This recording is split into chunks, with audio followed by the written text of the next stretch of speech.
उद्धव ठाकरे दुसऱ्यांचे भविष्य काय घडवणार? आता फक्त उभाठा नावाचा गट शिल्लक.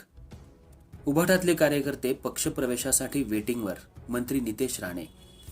उद्धव ठाकरे महाराष्ट्राच्या मुख्यमंत्री पदावर असताना राज्याची जी अधोगती झाली ती कधीच झाली नाही. म्हणून जे घर सांभाळू शकले नाहीत, राज्य सांभाळू शकले नाहीत, स्वतःचा पक्ष सांभाळू शकले नाहीत, आता फक्त उभाठा नावाचा त्यांचा एक गट राहिलाय. त्यामधील आपलं भविष्य शोधत शोधत सगळे बाहेर निघतायत. जे स्वतःचं भवितव्य घडवू शकले नाहीत ते उद्धव ठाकरे दुसऱ्यांचं भविष्य काय घडवणार? लवकरच अनेक प्रवेश भाजपा आणि महायुतीमध्ये होताना दिसतील.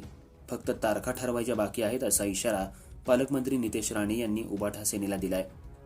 कणकवली इथं ओम गणेश निवासस्थानी ठाकरे शिवसेनेतले कणकवली वैभववाडी तालुक्यातला पक्षप्रवेश सोहळ्यानंतर त्यांनी माध्यमांशी संवाद साधला. यावेळी भाजपा जिल्हा चिटणीस संतोष कानडे, तालुकाध्यक्ष मिलिंद मेस्त्री, उपाध्यक्ष सोनू सावंत, विधानसभा अध्यक्ष मनोज रावराणे, माजी नगराध्यक्ष समीर नलावडे, शहराध्यक्ष अण्णा कोदे, आशिया सरपंच महेश गुरव, रंजन राणे, उपसरपंच स्वप्नील चिंदरकर यांच्यासह भाजपाचे प्रमुख पदाधिकारी उपस्थित होते. भाजपाच्या परिवारात ताकदीची लोक प्रवेश करतायत. येणाऱ्या काळात कोकणातच नव्हे तर संपूर्ण महाराष्ट्रात आजही आहे आणि उद्याही राहील ती जागा भक्कम करण्याचं काम आमच्यासारखे भाजपचे कार्यकर्ते याच माध्यमातून पुढे घेऊन जातील. कोकणातही 100% भाजपा त्या दिशेनं चाललेला आहे. लोकांना विश्वास आहे. महाराष्ट्राचे मुख्यमंत्री देवेंद्र फडणवीस आहेत, ते भारतीय जनता पार्टीचे नेते आहेत. भारतीय जनता पक्ष हाच ताकदीचा पक्ष आहे. त्या दिशेनं आज असंख्य कार्यकर्ते आमच्या सोबत येऊन भारतीय जनता पार्टीला बळकट करण्याचं काम करतायत. उभाटा नावाच्या बचत गटामध्ये सगळाच अंधार आहे. त्यामुळे अंधार असलेल्या घरात कोण राहू शकेल? अशाच पद्धतीनं टप्प्याटप्प्यानं प्रवेश होताना दिसतील. सिंधुदुर्गासह रत्नागिरीतील प्रवेश वेटिंगवर असल्याचा विश्वास पालकमंत्री नितेश राणे यांनी व्यक्त केलाय. वैभव नाईक यांना आता बरोबर कळलंय, जेवढ्या लवकर ट्यूबलाईट पेटेल तेवढं त्यांच्यासाठी चांगलं आहे. आता नाहीतरी ते घरीच बसलेले आहेत, म्हणून ते उद्धव ठाकरेंना फुकटचे सल्ले देऊ शकतात, असा टोला पत्रकारांनी विचारलेल्या प्रश्नांवर पालकमंत्री नितेश राणे यांनी लगावला. अर्थराज्य न्यूज मराठीसाठी कोकण प्रतिनिधी विनोद जाधव, कणकवली.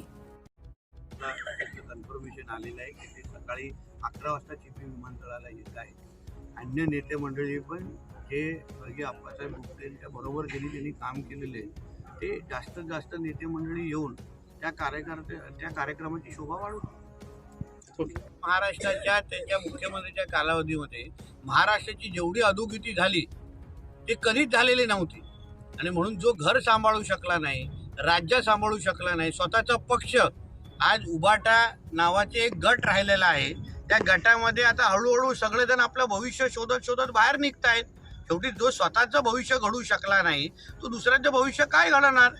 म्हणून हळूहळू आता तुम्हाला सगळ्याच बाजूने आता भारतीय जनता पक्ष आणि महायुतीमध्ये प्रवेश होत असताना दिसतील. आता फक्त तारखा ठरवायच्या आहेत. साहेब, संजय राऊत यांनी शरद पवार यांचा आरोप केला. त्यानंतर वैभव नाईक यांनी सांगितलेलं आहे की 2019 मध्ये महाविकास आघाडी करताना विचार केला पाहिजे होता, असंही वक्तव्य केलं. लवकर कळलं, त्याला ट्यूबलाईट म्हणतात. म्हणून जेवढ्या लवकर ही ट्यूबलाईट पेटेल हे त्यांच्यासाठी चांगलं आहे. आता तसे पण घरीच बसलेले आहेत, म्हणून असे फुकटचे सल्ले देऊ शकतात. हिंदीमध्ये प्रमाणामध्ये लोक वेटिंगमध्ये आहेत. राजापूरचे आहेत, रत्नागिरीचे आहेत, थेट चिपळूणपर्यंत असंख्य लोकांचे फोन येत आहेत. आता टप्प्याटप्प्याने हे सगळेच प्रवेश तुम्हाला होत असताना दिसतील. सर, एकीकडे कोकणात ठाकरे गटाला गळती लागताना पाहायला मिळत आहेत. माजी आमदार असतील किंवा मोठे नेते जे आहेत ते भाजप किंवा शिंदे सेनेत येताना पाहायला मिळतात. यात वेळी भास्कर जाधवांनी एक स्टेटस ठेवलं आहे, जिद्दी किंवा धाडसी मोरक्या असेल तर जनावरच काय तर माणसं सुद्धा नीट चालतील. मोरक्या